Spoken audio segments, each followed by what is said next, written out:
Hey guys, Scott here. I'm going to do a failed breakout scan. It's been a crappy couple of weeks for this system, which we've largely managed to avoid the bad times. Very small drawdowns so far. So anyway, that's due to the very nature of mean reversion, which we're going to get into.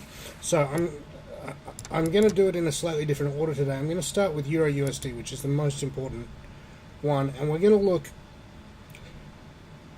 Since we have this bar here in the Euro US dollar, this bar is totally inconsistent with this big breakdown pattern, and what we're looking at after this bar is the possibility that all these people who have open profit are going to want to start to bank that profit, and this is what's happening here. We're seeing a lot of banking profit. Now, what does profit banking look like in comparison to people getting short for a trend? Profit banking looks like a lot of overlapping bars. If we look at, there's probably 75% overlap between this bar and this bar. Probably 75% overlap between this bar and this bar. Probably 90% overlap with this bar. 25% here. Very small ranges. If we look at we've gone sideways for a day. Right now today we're exactly the same point we are 1, 2, 3, 4, 5, 6, 7 trading days ago. So if we're at the same point that we were 7 trading days ago, what does that tell us? It tells us something really, really interesting, that the market's just fucking doing nothing. And when the market's doing nothing, the logical thing that we can interpret from that is that buyers and sellers are equally matched. If buyers and sellers are equally matched, there's no great reason to get short again. Why do you want to get short? You want to get short when the sellers are just smashing the buyers and the sellers are winning. There's no reason for anyone to get short again here. So what I suspect is this mean reversion is going to take on a life of its own and take us to somewhere at least in this vicinity-ish. Now, this downtrend is still intact as long as this spike high here is not threatened. So it's quite normal for a retracement to come back here, and I'm not really a fib retracement guy, but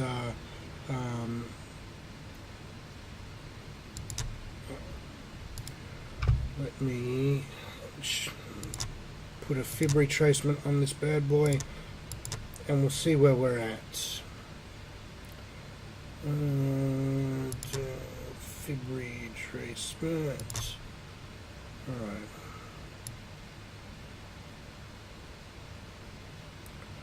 So right now we're above 23. 38% would be totally normal. 50% would be on the upper side of it. So we're looking at a retracement somewhere between here and here. Would be about normal, and that's absolutely not because these retracements have any sort of magical power. It's just because that's about what they look like. Okay, so we've looked at Euro US dollar. Now, this is not a trend continuation situation. This is arguably a further upside situation. So in that situation, we could look very hard at 240-minute patterns. So what we have here is we have a fake out long tail hammer from the Fed announcement overnight. We have, if you look at the 240, we have a steadily decreasing volatility with an uptick in volatility. Now this uptick is quite significant. It means that this here is potentially a stopping pattern, potentially a reversal pattern. The bears are looking at this thinking that, okay, we're making a series of lower highs and not quite lower lows, and we're going to fall off the plate. But here, instead of falling off the plate up in the Fed announcement, we faked everyone out. And fake everyone out is going to catch traders wrong way. Wrong way is the essence of a bigger move. So this one right here is a good setup to take, and I'm going to make a note of that.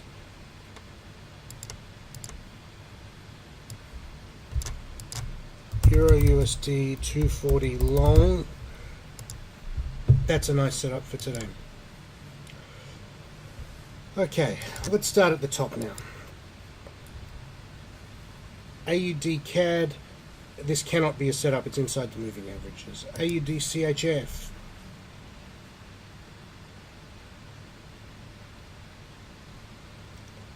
that's a choppy mess. You don't want any part of any choppy messes. AUD JPY, we're a few hours into the day, so that's an incomplete candle. Again, this cannot be a setup. It's not a high probability of continuation. AUD NZD. Wow, this one looks suspiciously like falling off the plate here. I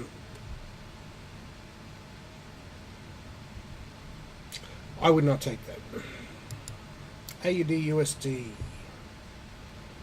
Okay, the first thing we look at is the daily. We've got so much overlap between these 4 bars. This is like a short time frame trading range. Doesn't know what it's going to do. This is not part of the rules of our system. CAD CHF.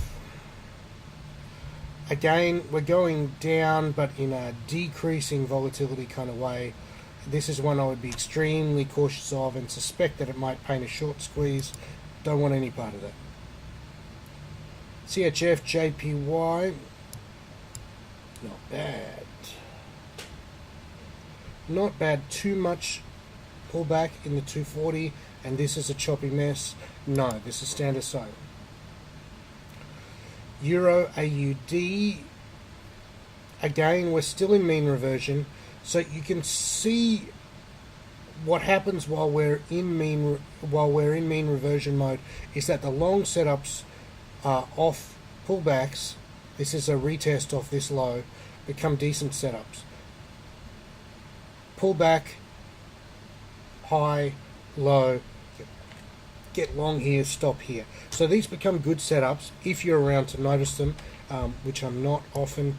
So if we get a decent pullback here, the retest of this pullback becomes okay. Nothing particularly appealing about that, but these are B-grade setups for today.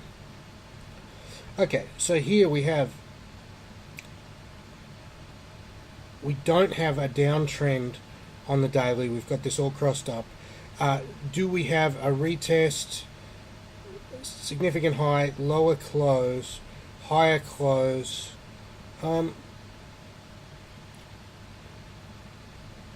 EuroCAD is not the worst setup I've ever seen, but the inside bar today, but again, it's not appealing enough to take.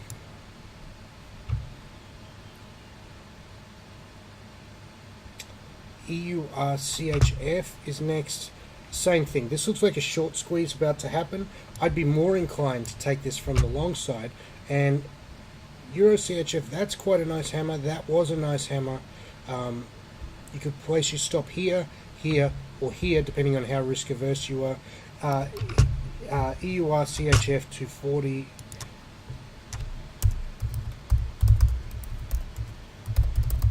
Now, how would you trade these 240-minute setups? With a 1.5 or a 2R limit, or ideally using the Protect R exit methodology. Euro GBP.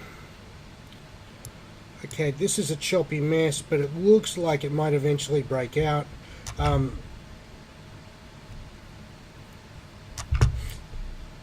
It's not the worst setup, but we really want to see a breakout first. Otherwise, we're very speculative.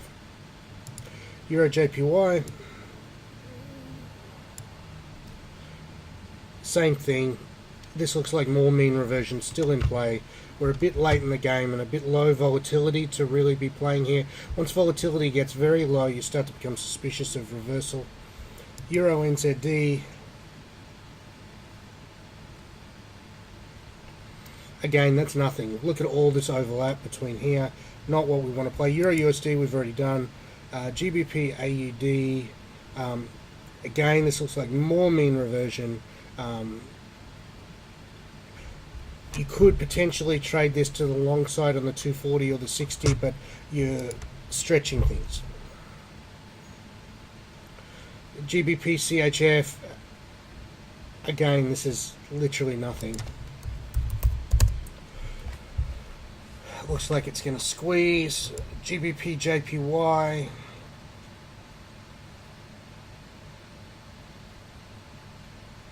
Yeah, again, inside the moving averages pinched, volatility low everywhere. If this breaks out, it's probably going to keep going, but it's highly speculative to jump on it before it breaks out. Okay, again, this cable is very interesting. So we have big strong trend. We have mean reversion starting here where it should have gone down and didn't. Mean reversion is on. So here we have a second pullback, but this pullback is not consistent with a new leg down. Like if this was going to make a new leg down, it would start to look with these big ass candles with no overlap. But look at this. We've got this pissy little move down with many overlapping things. And this is what the wave idiots call a B wave. So chances are we're going to see something like this is the highest probability outcome for now. Can we trade in that direction? Yeah, potentially. So we go to the 240 minute. We have a big deep pullback. We have one or more higher closes and we have one or more lower closes. So how do we trade this bad boy? Let me show you. Place a long entry if it gets above there. We place our stop either here or here. Because this is such a big ass candle, this one is probably appropriate, even though the correct rules-based approach is to place it here. If it hits this one, it's going to hit that one, so I would personally place it there. And we're looking for a move at least to all-time highs and above, at least to the recent highs and above. That's not bad. Let's add that one in.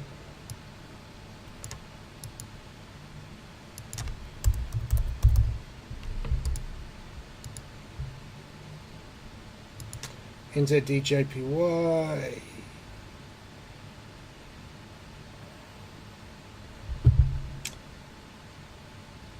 Virtual machine so slow. NinjaTrader, you suck. Okay, same thing. It's mean reverting, but it's all choppy. We don't want any part of that. Okay, let's look at the New Zealand dollar. Same thing. If this breaks out above here, it's probably going to keep going. This is nothing. We've got, big down moves, sideways moves. Who knows what that's going to do? You want to steer clear of things like that. The Canadian dollar, it's an uptrend. The weekly is an uptrend. The 240 minute is almost an uptrend. The rest is a downtrend. No, that's not our setup. Let's look at USD CHF. Okay, finally we have something appealing here. We have a strong and smooth uptrend. Now, on a strong and smooth uptrend, you can reasonably expect a second leg. Now, why are we expecting a second leg? A couple of reasons. Firstly, because this is just a very strong move. So there's dip buyers waiting to get in. The second is that the first pullback wasn't really a pullback. It was just working off momentum by going into a channel. Okay, so now what do we have? We have one of these retest patterns off a deep retrace. So we have a significant low. We have one or more higher closes. We have one or more lower closes. So if we break above here with a stop here, that's an excellent long setup. I will be taking that. So let me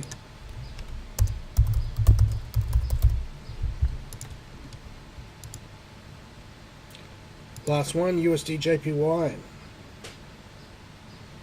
Let's get rid of you. Okay, we have an uptrend. This is a half day candle, so it's not really a hammer yet. The pullback is too deep, but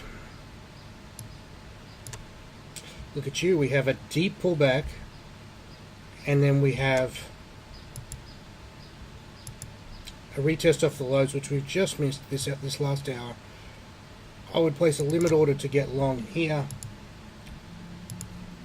and stop here. Yeah, that is a really nice setup. I'm going to go place that limit order now.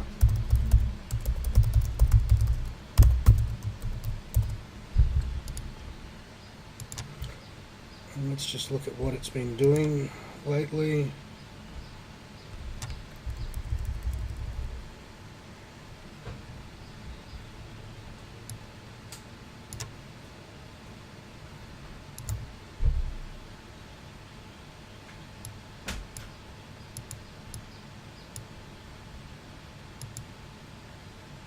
That's some weirdness.